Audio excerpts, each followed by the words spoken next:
Hi everyone, मेरा नाम है Prashant, mentor of thousands of students. और आज बात कर रहे हैं रिवीजन की एक ऐसी स्ट्रैटेजी के बारे में जिससे कि तुम्हारे बहुत सारे मार्क्स इंक्रीज होने वाले हैं। देखो, इस चीज को समझाने के लिए एक सिंपल सी स्टोरी बताता हूं। ये स्टोरी एक ऐसे स्टूडेंट की है ना जिसने पढ़ाई तो बहुत करी थी और उसके मार्क्स भी बहुत अच्छे आते, बट उसने गलती करी। उसने गलती क्या करी ना कि एग्जाम से पहले उसने पढ़ा तो सब, बट जितना उसने पढ़ा ना उसका रिवीजन नहीं करा, जिसकी वजह से जैसे ही वो एग्जाम हॉल के अंदर गया, एग्जाम हॉल में बहुत सारा प्रेशर था और उस प्रेशर की वजह से वो किसी भी चीज को याद नहीं कर पाया, जिसकी वजह से उसके जो मार्क्स थे ना वो बहुत ज्यादा कम हो गए।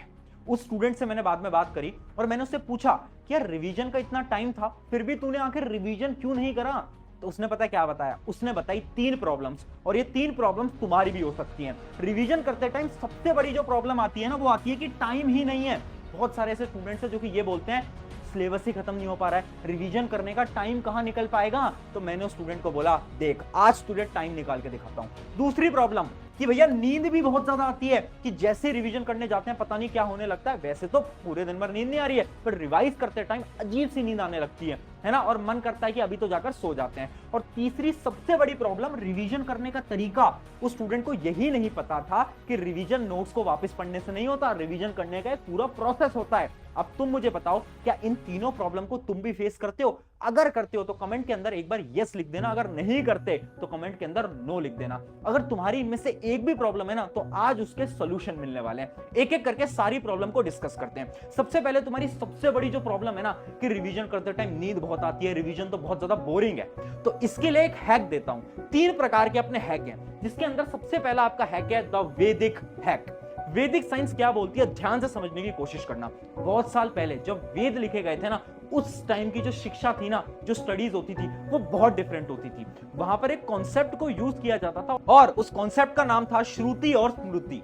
इस कॉन्सेप्ट से आपको यह पता चलता था ना कि जब भी किसी को भी नींद आ रही है ना पढ़ते समय, तो उसे बस 2 स्टेप को फॉलो करना है। पहला स्टेप क्या है, जोर जोर से पढ़ो, लाउड बोल बोल के पढ़ो। और दूसरा स्टेप है विजुलाइज करके पढ़ो, इमेजिन करके पढ़ो। समझ नहीं आया, एकदम डिटेल में समझाता हूं। इमेजिन करो तुम्हें बहुत ज्यादा नींद आ रही है रिवाइज करते समय, तो तुम्हें क्या करना है, खड़े हो जाना है अपनी चेयर कुर्सी से और तुम्हें क्या करना है, तुम्हें घूमने लगना है, तुम्हें वॉक करने लगना है। और वॉक करते करते जो भी तुम पढ़ रहे हो, जो भी तुम रिवाइज कर रहे हो ना, उसको थोड़ा तेज बोल बोल के पढ़ो, लाउडली बोलो। जितना तुम लाउडली बोलोगे ना, उससे क्या होगा, तुम्हारी जो नींद है वो भागने लगेगी।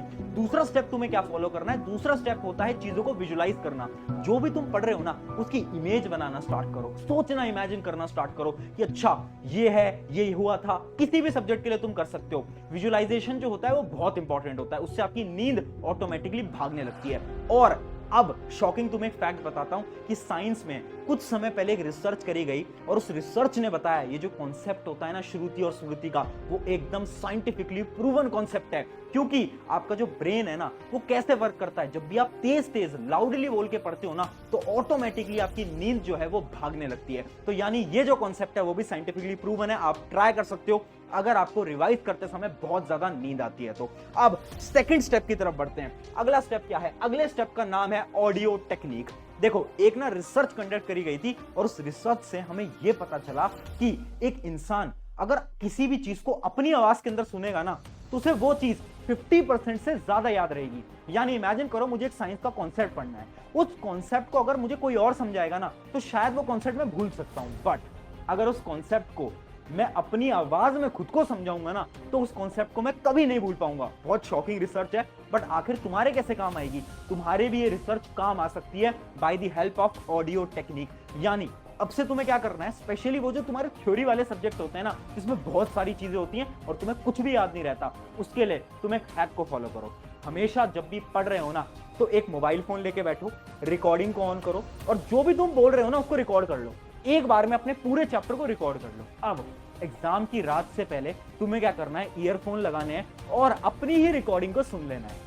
जब तुम अपनी आवाज के अंदर सारे कॉन्सेप्ट को सुनोगे ना तो ऑटोमेटिकली सारी चीजें रिवाइज हो जाएंगी और तुम्हें उसके लिए कुछ मेहनत भी नहीं करनी पड़ेगी, है ना। बहुत शानदार टेक्निक, ये भी साइंटिफिकली प्रूवन है, जाकर ट्राई करना, इससे बहुत मदद होगी। और अब तीसरा और one of the most important step जो कि है टीच अदर।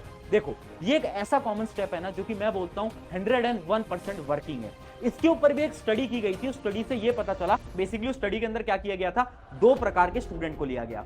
एक स्टूडेंट को ये बोला गया कि तू ना रिवीजन के पुराने तरीकों को फॉलो कर, यानी तू किताबों को वापस से पढ़, नोट्स बना, ये सब कर।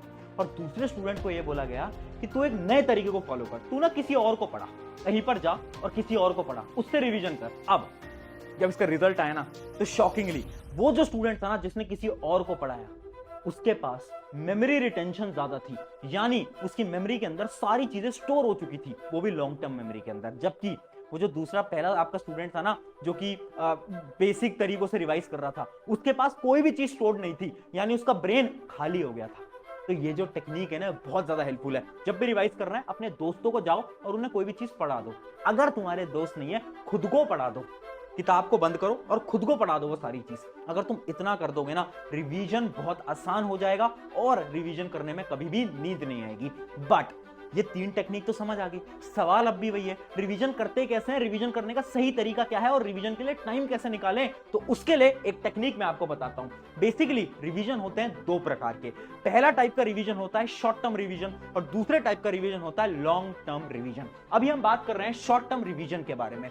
तो बेसिकली शॉर्ट टर्म रिवीजन क्या होता है, एक सिंपल सी स्टोरी के साथ समझाता हूं। इमेजिन करो मैं तुम्हें 2 ऑप्शन देता हूं। पहले ऑप्शन में तुमसे यह बोलता हूं कि क्या तुम डेली 4 या 5 लीटर पानी पियोगे, या फिर दूसरे ऑप्शन में मैं तुमसे बोलता हूं कि डेली छोड़ो, तुम मंथ में 4-5 दिन पानी पियो, बट जब भी तुम पानी पी रहे हो ना 50 लीटर पानी पी लो।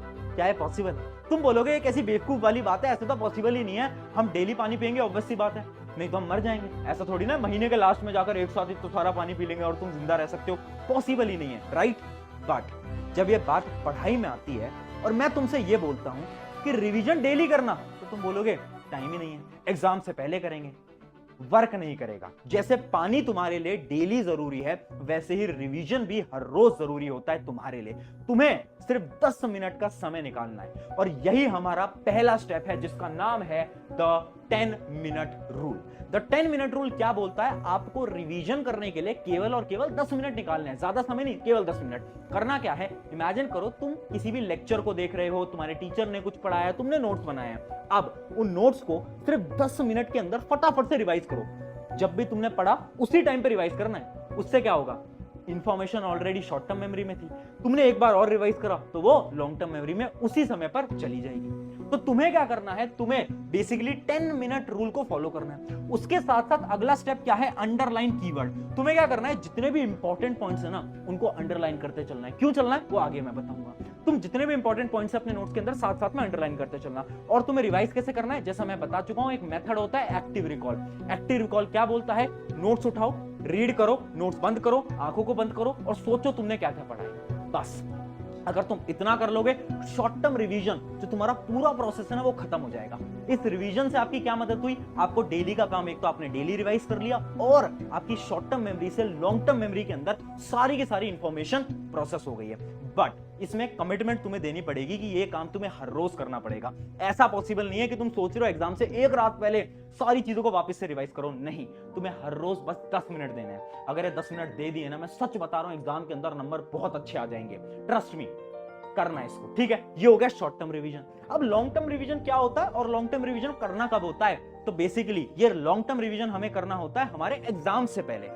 डेली हम शॉर्ट टर्म रिवीजन तो करते आ रहे हैं, बट इमेजिन करो अब कल तुम्हारा एग्जाम है, अब तुम्हें पूरे चैप्टर्स को क्या करना है, वापस से रिवाइज करना है। तो आखिर वो लॉन्ग टर्म रिवीजन तुम करोगे कैसे, उसके भी कुछ स्टेप्स होते हैं और वो जो स्टेप्स हैं वो बड़े इंपॉर्टेंट है। बेसिकली मैं तुम्हें ना एक ऐसा टॉपर का प्लान दिखाने वाला हूं ना जो कि टॉपर रिवील नहीं करते, बट मैं तुम्हारे लिए रिवील करके लाया हूं, जिसके अंदर आपका पहला स्टेप क्या होता है, मेक अ डेडलाइन। देखो इमेजिन करो मेरा एग्जाम है कल या परसों में, अगर मैंने हर एक चैप्टर की डेडलाइन नहीं बनाई ना तो मैं कभी भी रिवाइज नहीं कर पाऊंगा। Revision is boring. रिवीजन में तुमने भी देखा होगा कितने बोर हो जाते हो ना, थोड़ा सा पढ़ते हो बोर हो गए।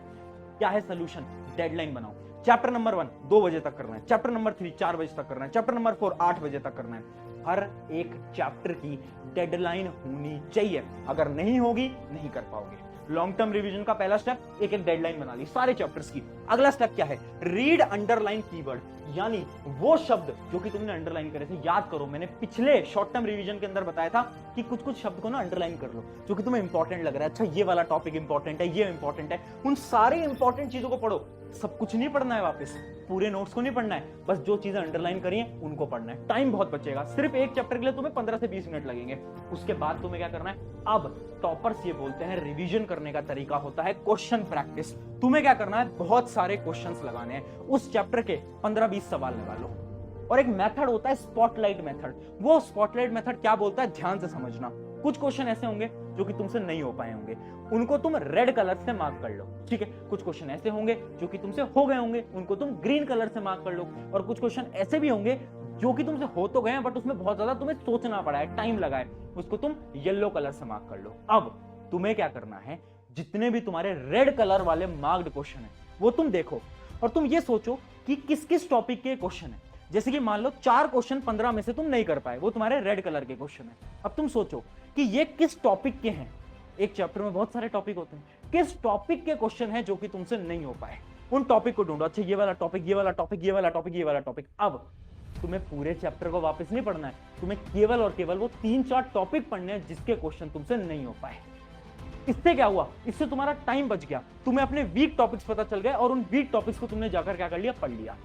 ये जो मेथड होता है ना, short term plus long term, इस मेथड को फॉलो कर लिया ना, मैं सच बता रहा हूं, रिवीजन की जो प्रॉब्लम है, समस्या है, सब खत्म हो जाएगी। और मैं ये भी बोल रहा हूं, रिवीजन करना सबसे टफ काम होता है। सिलेबस सब खत्म कर लेते हैं, लेक्चर सब देख लेते हैं, बट जो रिवीजन करता है ना, असली टॉपर तो वही बनता है। तो जाओ एक दोस्त के साथ इस वीडियो को शेयर कर दो ताकि तुम्हारे भी एग्जाम अच्छे जाएं और उसके भी एग्जाम अच्छे जाएं और तुम दोनों अपने पेरेंट्स को प्राउड फील करवा पाओ। शुक्रिया एवरीवन, मेरा नाम है प्रशांत, मिलते हैं किसी नेक्स्ट वीडियो के अंदर।